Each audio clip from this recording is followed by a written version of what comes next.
TBC 클리닉 건강 365 오늘의 주치 비뇨의학과 장재윤 과장님과 함께합니다. 안녕하십니까? 안녕하세요. 안녕하십니까. 파티마 병원 비뇨의학과 장재윤입니다. 네, 반갑습니다. 네, 반갑습니다. 이 불교에서는요, 그 해우소라고 있잖아요. 네. 근심을 비운다는 뜻으로 화장실을 해우소라고 하는데 네. 사실 화장실 가서 더 근심을 쌓아오는 분들이 있다고 합니다. 바로 요로결석 환자들이 아닐까 싶은데 요즘같이 더운 여름철에 요로결석 환자가 많다고 하는데 맞나요? 네, 맞습니다.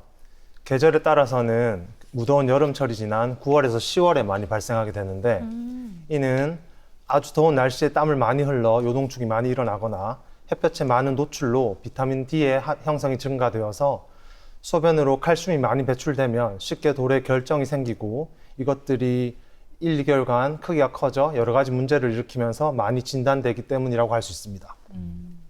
근데 제가 듣기로는 과장님, 이거 너무 충격적이었는데 네. 저희가 알고 있는 요로결석이 정확하게는 요관결석이라고 해야 맞다고 하더라고요. 어머. 그러면 이 질환이 서로 다른 거예요? 오. 그렇진 않습니다. 일단 먼저 정의에 대해 설명을 드리면 요로결석이란 우리 몸에서 혈액이 여과되어 소변이 생성돼서 이제 저장되었다가 수송, 배설되는 길, 이를 요로라고 하는데 이 요로의 결석이 발생한 것을 통틀어서 얘기하는 겁니다. 결석이 생성되는 위치에 따라서 이제 신장결석, 요관결석, 그리고 방광결석, 요도결석 등으로 분류할 수 있습니다. 네. 흔히 말씀하신 대로 이제 우리가 아파서 병원에 가시는 분들이 요로결석 걸렸다 이렇게 말씀을 많이 하시는데 그것은 이제 대부분 요관결석인 경우가 많습니다. 요관에 돌이 걸려 있을 때 이제 극심한 통증을 일으키고 제일 많이 발생하는 게 이제 요관결석이라고 할 수 있고요. 요로결석은 이제 요관결석보다는 상위 개념이라고 이해하시면 되겠습니다. 네. 소변이 지나가는 길 요로에 뭐 신장, 방광 말고도 또 다양한 장기들이 있었네요. 그러면은 궁금한 게요, 과장님. 이 저 길에서 자주 돌이 생기는 위치 뭐 이런 것도 좀 있을까요? 그렇습니다. 일단 기본적으로 결석이 만들어지게 되는 곳은 이제 신장에서 혈액이 걸러져서 소변으로 농축되어 모이는 신우, 신배라는 위치에 생기게 됩니다.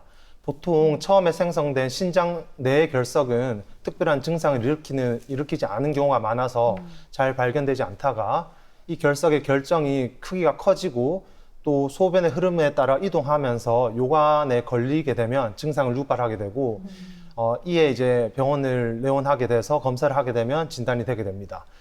말씀하신 대로 이제 주로 신장에서 방광까지 소변이 이동하는 길에 대표적으로 좁은 부위가 있는데요. 네. 신우에서 요관으로 이어지는 신우 요관 접합부, 그리고 요관이 장골 혈관과 교차되는 부위, 그리고 마지막으로 요관과 방광이 연결되는 요관 방광 이행부에 결석이 잘 걸리게 됩니다. 네.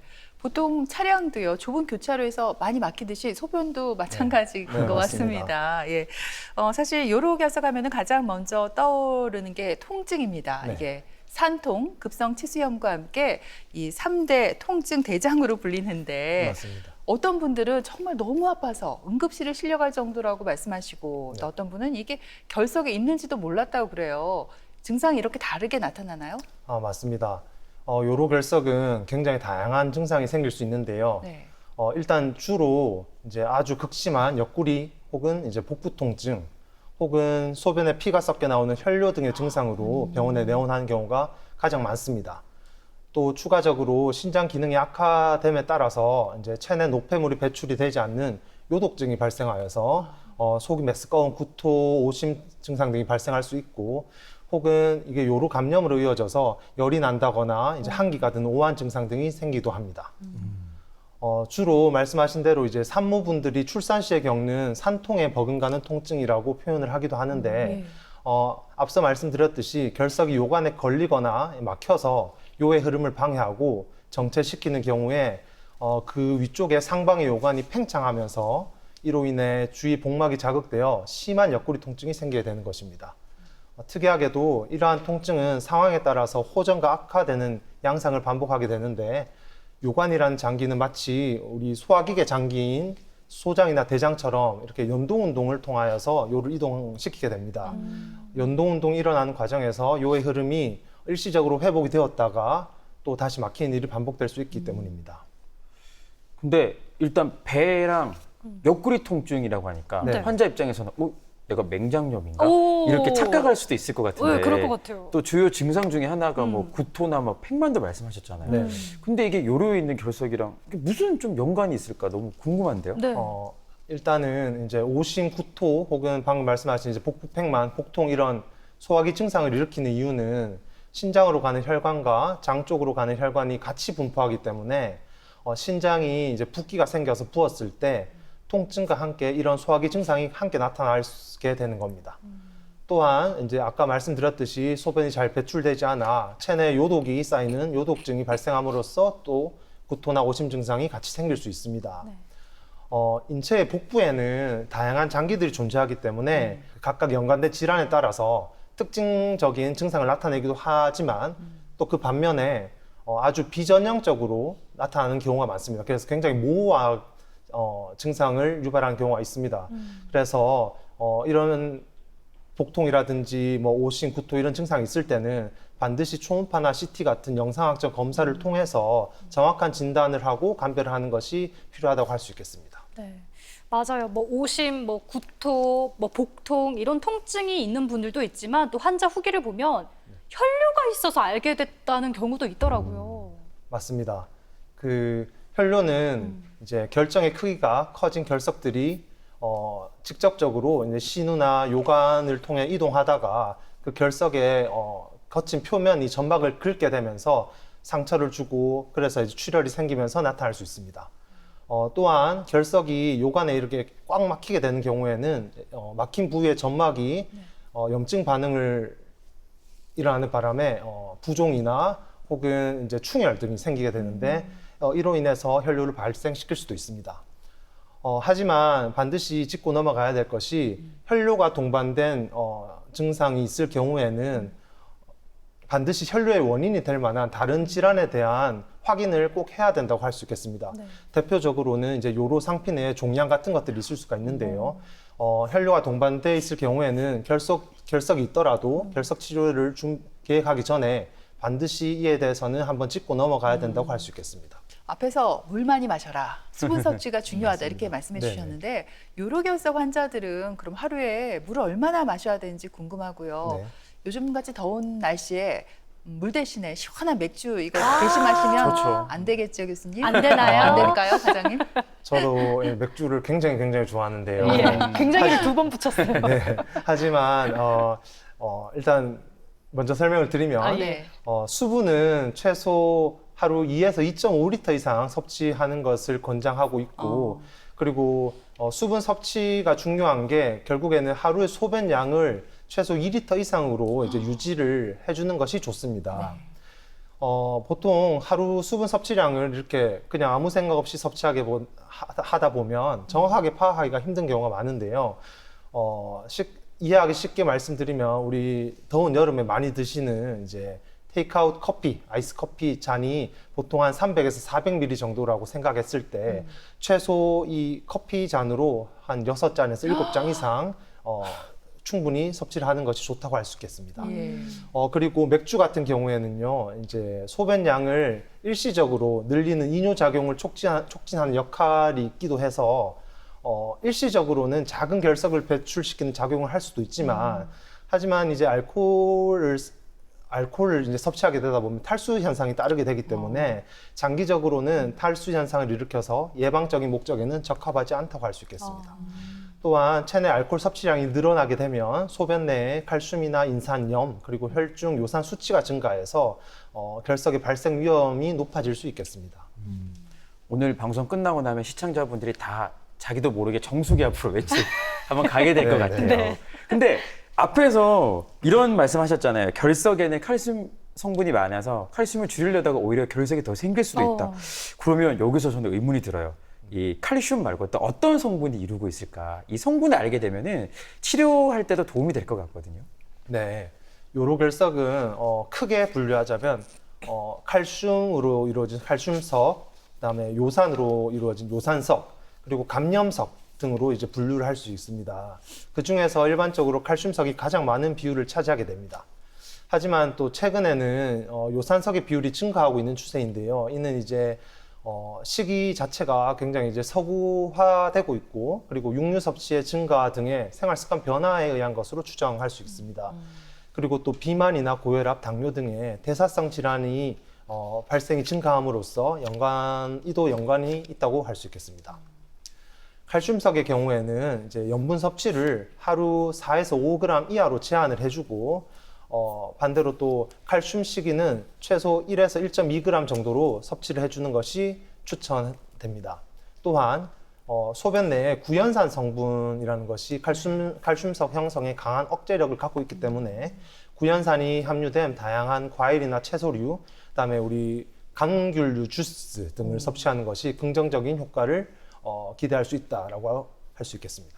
그리고 요산석의 경우에는 동물성 단백질의 섭취를 제한하는 것이 도움이 되며 수분 섭취를 더 많이 해서 2.5에서 3리터까지도 섭취하도록 권장을 하고 있습니다. 또한 소변의 산도를 알칼리성으로 유지하는 것이 요산석 방지에 도움이 되므로 요산석 재발이 잦은 환자분은 전문의와 반드시 상담을 하여서 적절한 약물 치료로 이 요의 산도를 잘 유지하는 것이 좋을 것 같습니다. 감염석 같은 경우에는 앞에도 제가 잠깐 언급해드렸듯이 요로 감염을 발생시키는 원인균들이 요 내 요소를 분해해서 암모니아를 생성하면서 형성되게 되는데요. 요로 감염에 대한 적절한 치료를 우선적으로 시행해야 되며 그리고 예방과 재발 방지를 위해서는 일반적인 요로 결석의 예방법을 따르면 되겠습니다. 네, 앞에서 3대 통증 대장이라고 불릴 만큼 요로결석이 엄청나게 아프다 했잖아요. 이제 환자 입장에서는 너무 아파서 병원에 가는 건데 그럼 병원에 가면 어떤 검사를 받고 최종 진단이 내려지는지가 궁금합니다. 네. 먼저 이제 환자분이 앞에 말씀드린 다양한 증상들로 병원에 내원하게 되면 일단 기본적으로는 우리 혈액 검사와 요 검사를 통해서 요독 수치의 증가 여부 그리고 혈뇨나 녹뇨, 우리 염증이 있는 소변을 말하는데요. 녹뇨 등의 유무를 확인하여서 임상 증상을 토대로 요로결석을 어느 정도 이제 예측을 할 수 있게 됩니다. 그 이후에는 이제 복부 엑스레이라든지 신장이나 방광, 초음파 등으로 이제 결석의 유무를 확인할 수 있습니다. 엑스레이 검사에서는 결석의 밀도에 따라서 이제 방사선 비투과성 결석인 경우에 밀도가 높은 결석을 말하는데요. 엑스레이에서 방사선이 투과하지 않아서 이렇게 하얗게 관찰되게 되며 또 요관에 결석이 막히게 되어서 신장에 붓기가 동반되는 경우에는 환측 신장이 엑스레이상의 윤곽이 두드러지게 보이기도 합니다. 또 초음파 검사의 경우에는 초음파 기구에서 발생하는 파장이 결석의 석회화 성분을 통과하지 못하여서 발생하는 어두운 음영, 우리 그림자처럼 섀도우잉이 진다고 얘기하는데요. 이런 것들을 확인할 수 있고 또 결석은 반대로 음영이 밝게 보이는 소견을 통해서 요로결석을 진단할 수 있습니다. 하지만 엑스레이 검사에서는 결석의 밀도가 반대로 너무 낮은 방사성 투과성 결석 같은 경우에는 확인을 하기가 어려운 경우가 많고요. 그리고 또 다른 타 구조물들과 구분이 명확하게 되지 않아서 진단이 어려운 경우도 많습니다. 그리고 또 초음파 검사는 검사의 원리 특성상 체내 심부에 있는 장기는 관찰하기가 힘들기 때문에 좀 비교적 깊숙이 위치하고 있는 요관 결석의 경우에는 또 초음파로 확인하기 어려운 한계점이 있을 수 있습니다. 말씀하신 대로 엑스레이나 초음파를 통해서 진단이 어려운 경우가 있다고 하셨는데 그렇다면 결석의 최종 진단은 어떻게 하나요? 결석의 진단의 가장 정확도가 높은 방법은 결국에는 복부 CT입니다. 주로 결석의 진단을 위해서는 혈관을 통하여 투여하는 조영제를 쓰지 않고 시행하는 CT를 하는 경우가 일반적입니다. CT 검사를 통해서는 이제 요로 결석의 크기라든지 위치 그리고 개수 등을 좀 비교적 정확하게 확인할 수 있으며 그리고 단단한 정도도 CT를 통해서 예측을 할 수 있습니다. 하지만 이제 앞서 말씀드렸듯이 혈뇨 증상을 동반하게 되는 경우에는 결석 이외에 혈뇨를 일으킬 수 있는 다른 원인 질환을 반드시 한번 짚고 감별해야 되기 때문에 조영제를 투여해서 시행하는 CT를 시행하는 것이 유리하다고 할 수 있겠습니다. 만약에 검사를 해서 요로 결석 진단을 받았어요. 근데 상대적으로 환자 입장에서는 아프지 않은 거예요. 통증도 없고. 그러면 바로 치료받지 않고 좀 지켜봐도 되지 않을까요? 어떻습니까? 결석의 위치에 따라서 조금 다르다고 할 수 있겠는데요. 일단 요의 흐름을 방해하는 이제 앞서 말씀드린 요관 결석 같은 경우에는 증상이 없다고 하더라도 제때 치료를 받지 않으면 요로 감염으로 인한 신우신염이나 요관염 등을 일으킬 수 있고, 또한 신장 기능의 악화로 인해서 신부전이라는 결과로 초래할 수 있어서 반드시 병원에 내원해서 정확한 상태를 확인을 하고 그에 따른 적절한 치료를 받아야 합니다. 또 신장 내의 결석 같은 경우에는 요의 흐름을 방해하지 않아서 당장은 큰 문제를 일으키지 않을 수도 있는데요. 하지만 언제든지 요의 흐름에 따라서 요관 내로 이행되어서 요관 결석으로 바뀔 수가 있기 때문에 적절한 치료나 혹은 정기적인 추적 검사를 통해서 면밀하게 추적 관찰을 하는 것이 중요할 수 있습니다. 앞에서 왜 물을 많이 마시면 작은 결석은 나온다 이렇게 얘기를 해주셨잖아요. 네. 실제로 이렇게 기다리면서 지켜보는 게 또 많이 쓰는 방법이라면서요. 맞습니다. 일단은 기본적으로 요로 결석의 치료는 결석의 특성, 크기라든지 위치, 그리고 개수, 그리고 또 환자의 특성, 환자분의 비뇨기계의 어떤 구조적이나 해부학적인 특성 등에 따라서 그 선택지가 굉장히 다양하다고 할 수 있고, 또한 상황에 따라서 치료의 방법이나 치료 전 처치, 그리고 치료의 시기 등도 다르게 할 수 있습니다. 결석의 크기가 보통 5mm 이하, 우리 요관의 직경보다 작다고 이제 여겨지는 경우에는 환자분의 요로계에 특이점이 없는 경우에서 기대요법을 시행하기도 합니다. 이는 말 그대로 이제 결석이 자연스럽게 배출되기를 기대하는 방법인데요.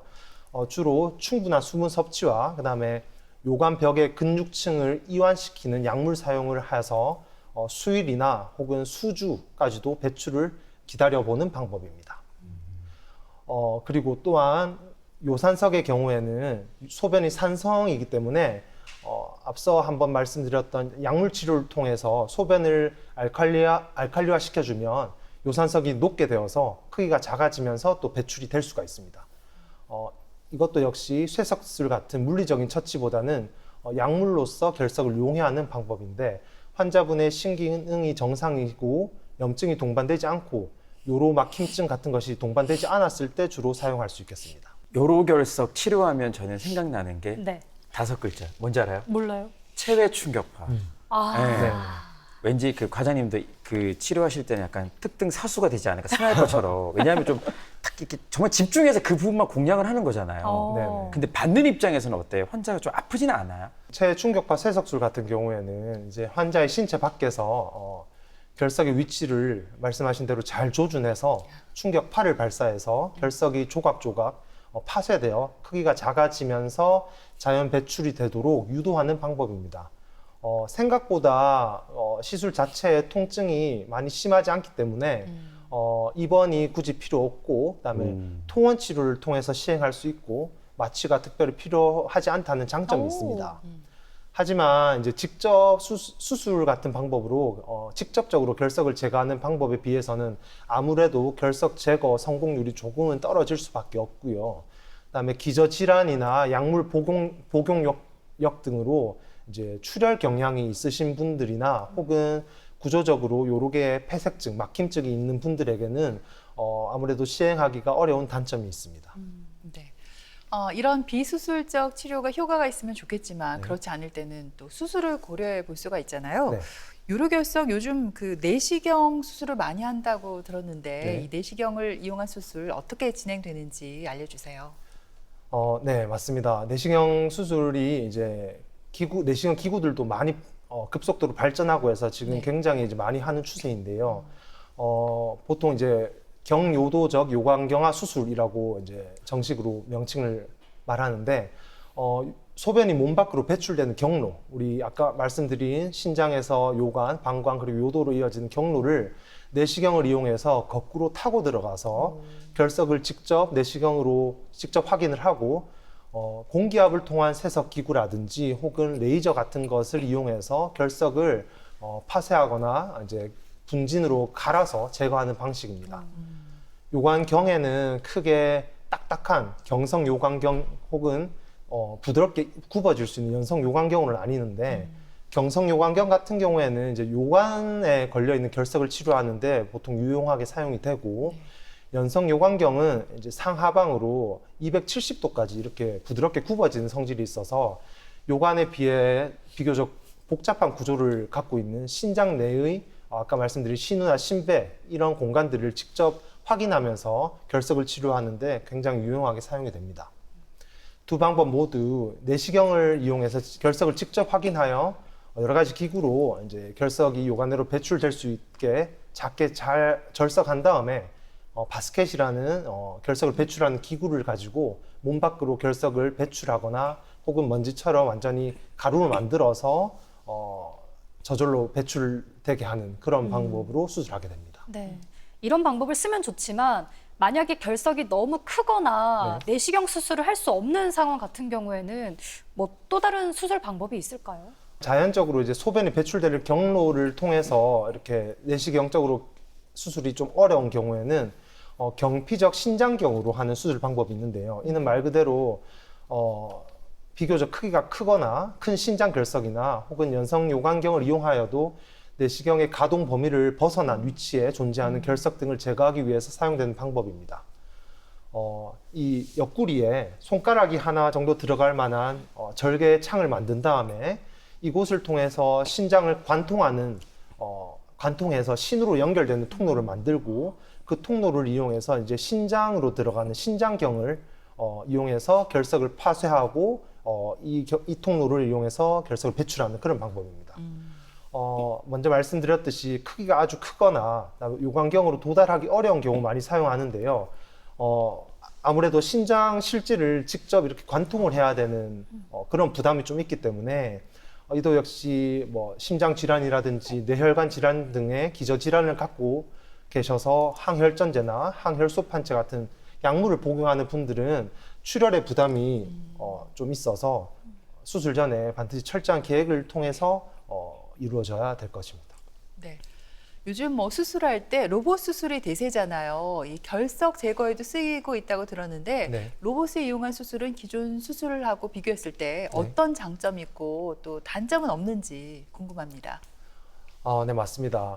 복강경이나 혹은 로봇을 이용한 복강경 수술은 결석의 크기가 크고 요관 점막에 완전히 막혀 있어서 내시경적으로 제거하기에는 요관 손상의 위험이 너무 크다고 판단이 되거나 혹은 수술 시간이 지나치게 길어질 가능성이 있는 경우에 이렇게 복강을 경유해서 복강경이나 혹은 로봇 복강경을 이용해서 요관 외부에서 이제 접근을 해가지고 요관벽을 직접 절개를 한 다음에 결석을 그대로 꺼집어내고 그다음에 요관벽을 다시 봉합하는 이런 방법으로 수술하게 됩니다.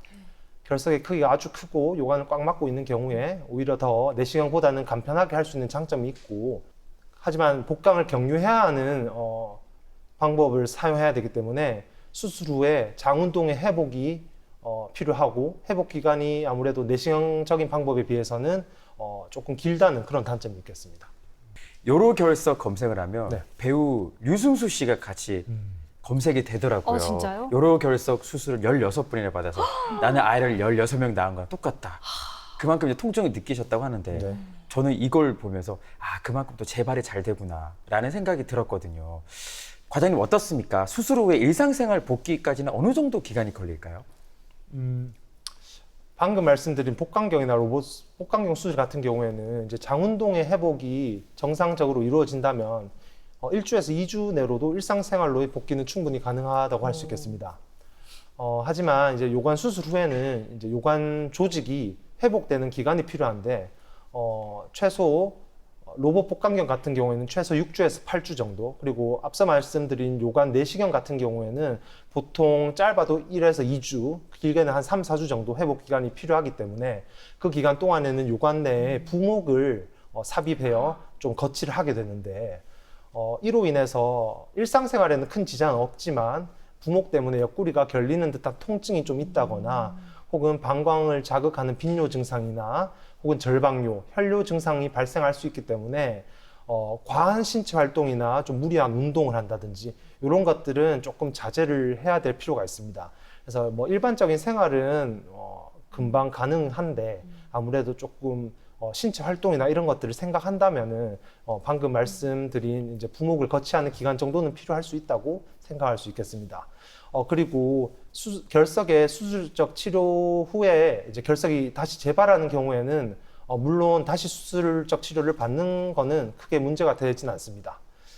하지만 이제 반복적인 재발이 있는 경우에는 반드시 전문의와 상의를 해서 결석의 성분을 분석을 하고 그다음에 앞서 말씀드린 대사 질환이나 이런 것들이 이제 함께 동반될 수 있기 때문에 대사 검사를 반드시 해서 예방을 통한 방법들을 한번 계획을 해보는 것이 좋다고 할 수 있겠습니다.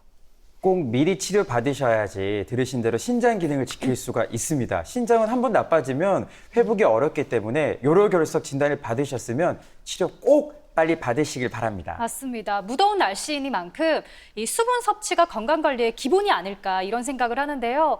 너무 무더운 시간에는 외출 삼가시고요. 틈틈이 물 많이 드시면서 건강한 여름 나셨으면 좋겠습니다. 네.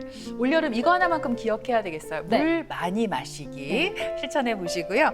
지금까지 도움 말씀에 비뇨의학과 장재용 과장님께서 수고해 주셨습니다. 오늘 말씀 고맙습니다. 감사합니다. 네, 그리고 예은 씨, 철원 씨도 수고했습니다. 건강하세요.